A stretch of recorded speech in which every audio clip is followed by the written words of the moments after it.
Media మిత్రులకు అందరికీ, అలాగే ఎలక్ట్రానిక్ మీడియా మిత్రులందరికీ నమస్కారం. నా పేరు జమ్ముల నరసింహులు. నేను గత కొన్ని సంవత్సరాలుగా భారతీయ జనతా పార్టీలో సభ్యునిగా, జనరల్ సెక్రటరీగా 3 టైమ్ నేను జనరల్ సెక్రటరీగా చేసిన పార్టీలో. అప్పటి నుంచి ఇప్పటి వరకు అలాగే కొనసాగుతున్నా.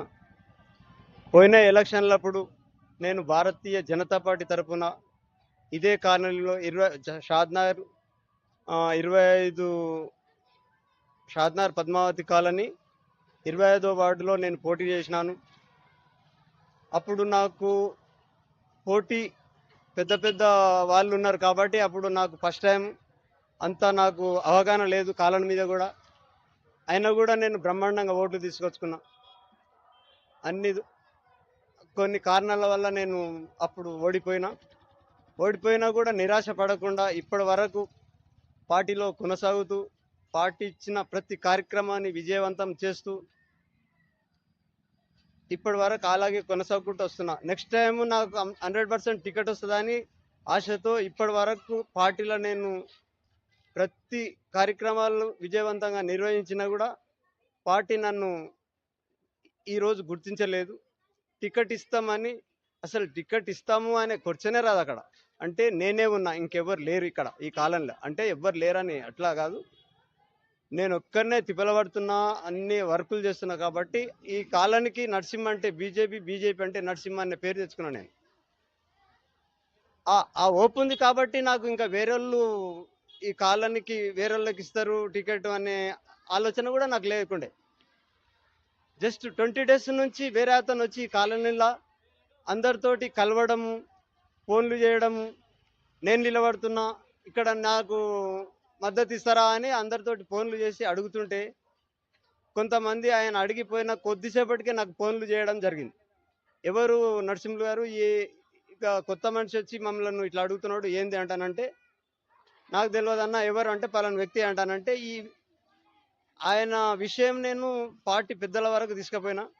పార్టీ పెద్దలు అందరికీ చెప్పిన, పెద్దలకు అందరికీ ఇట్లా అవుతుందన్నా, ఇట్లా సంగతి మా వార్డులో డిస్టర్బెన్స్ చేస్తున్నారు ఓటాలను అందరినీ, మరి మీరు ఒక తగిన చర్య తీసుకోవాలి. ఏందన్నా మీ పర్మిషన్ లేకుండా, ఇన్ఛార్జి పర్మిషన్ లేకుండా, టౌన్ అధ్యక్షుని పర్మిషన్ లేకుండా ప్రతి వార్డుకు తిరిగి ఓటాలను అందరినీ డిస్టర్బెన్స్ చేస్తుండే. ఎందుకన్నా అంటానంటే వాళ్ళందరూ పిలిచి అడిగినరా అడగలేదా అనేది నాకు తెలియదు.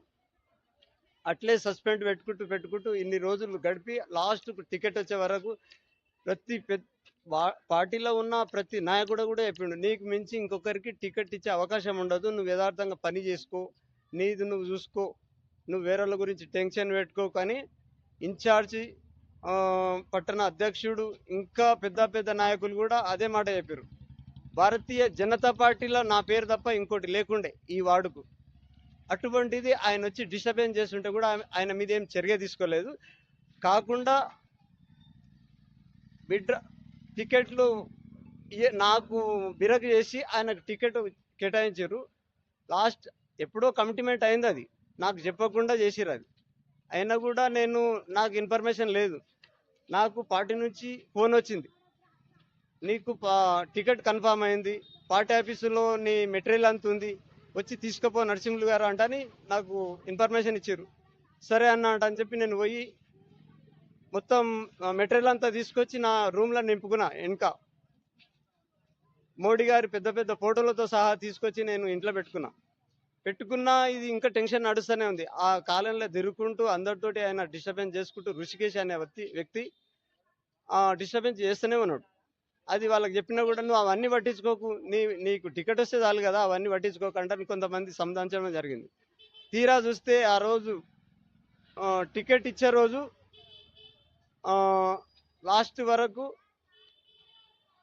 వేచి చూసిన, అందరికీ అడిగిన, కానీ ఎవరు నాకు కరెక్ట్ ఇన్ఫర్మేషన్ ఇస్తలేరు.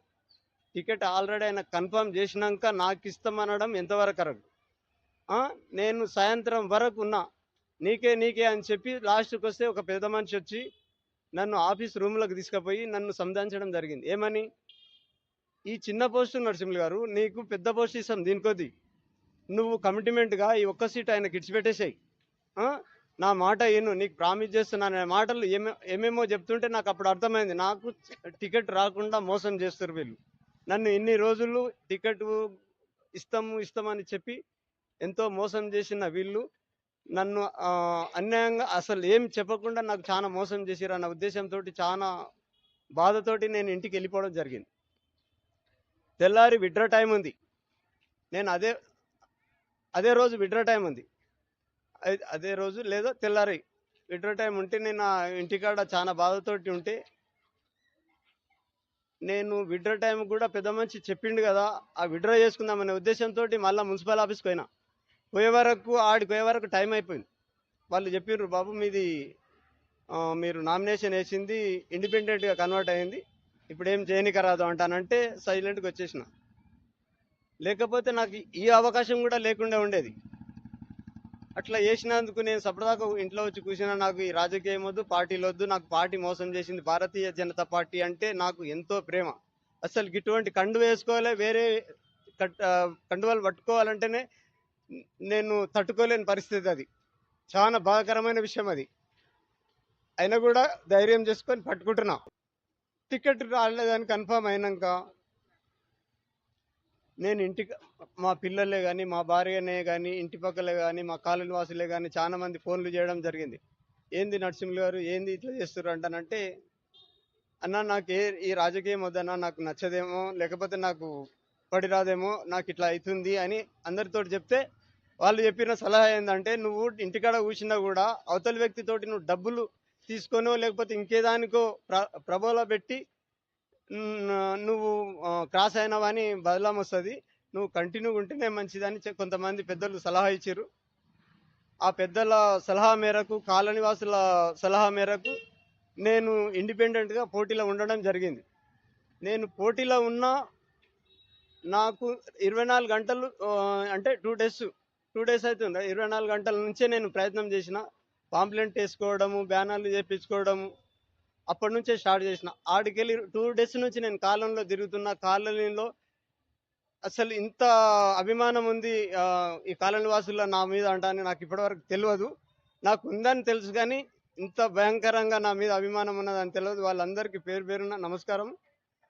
వాళ్ళ ధైర్యం చూసుకొని నేను ఖచ్చితంగా పోటీలో ఉండాలనుకున్నా. పోటీలో ఉండి అందరితోటి కలుస్తున్నా, డోర్ టు డోర్ కలుస్తున్నా. వాళ్లకు ఏమి అభివృద్ధి కావాలనేది, నన్ను గెలిపిస్తే ఏమి అభివృద్ధి కావాలనేది నేను హామీ ఇస్తున్నా.